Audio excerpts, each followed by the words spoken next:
Hello guys, this is HYBE. It is reported that the US court has granted Ssormusic's request to provide the personal information of malicious accounts that have been pending. Although the full documents cannot be uploaded and is only accessible to US citizens, the summary indicates that the Ssormusik has met the court's requirements from the previous request. Consequently, the US court has approved it. So, here we go.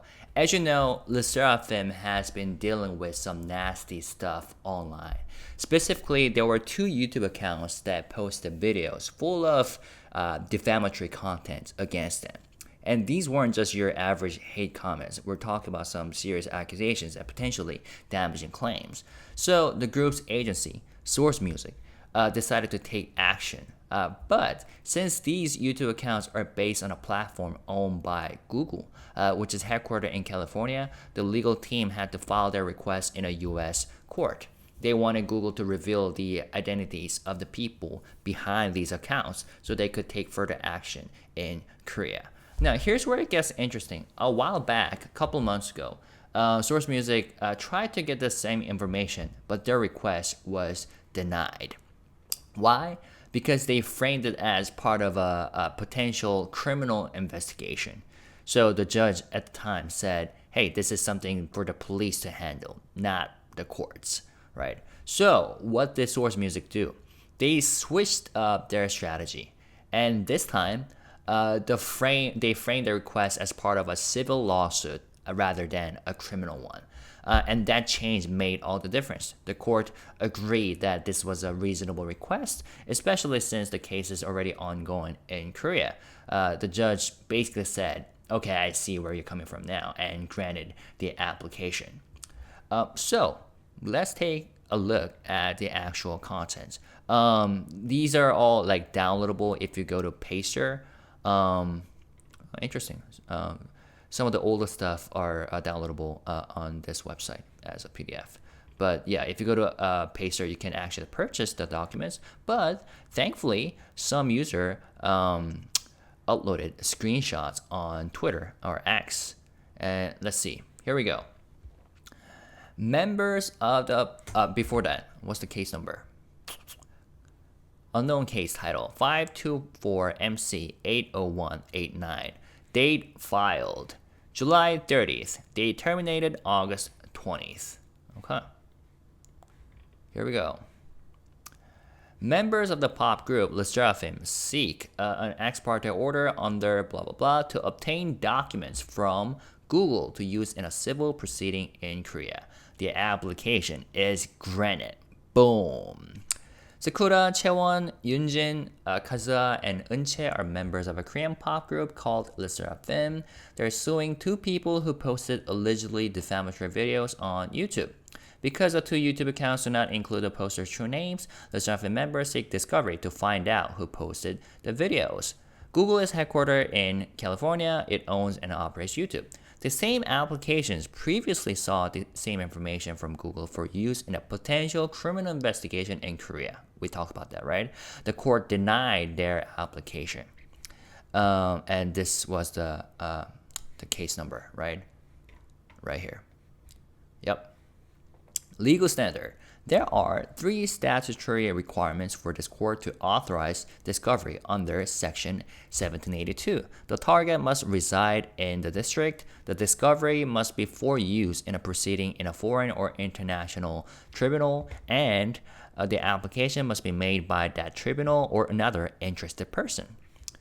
Okay, and if you move over and look at analysis, applicants meet the statutory requirements for Section 1782 discovery. First, Google is located in this district. Second, the discovery is for use in a civil proceeding already underway in Korea. Third, applicants are interested persons in that proceeding. The discretionary intel factors also support this application. First, Google will not be a party to the anticipated proceedings. Second, applicants represent that the Korean court will be receptive to assistance. Third, applicants also represent that Korean law will not restrict gathering the information they seek. They also assert that because the accounts appear to be run by Korean rather than US residents, the First Amendment is not implicated. Interesting. Fourth, The request appears narrowly tailored and not unduly intrusive or burdensome. That was key, right? Unlike their earlier, broader requests, all applicants now seek are documents sufficient to identify the people behind the 2 YouTube accounts at issue. Finally, unlike applicants' previous request, the information sought is to be used in a civil proceeding rather than a criminal investigation, where information could also be obtained through the Treaty of Mutual Legal Assistance in Criminal Matters. Based on these factors, the court will grant this application. Boom. As this is an ex parte application, Google, of course, remains free to object or move to quash the subpoena. But we have seen Google having provided the information to K-pop company Starship Entertainment, which is a company for IVE, for a similar situation, right? So there is a clear precedent.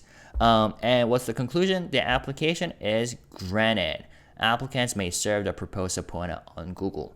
It is so ordered. Date, August 20, 2024.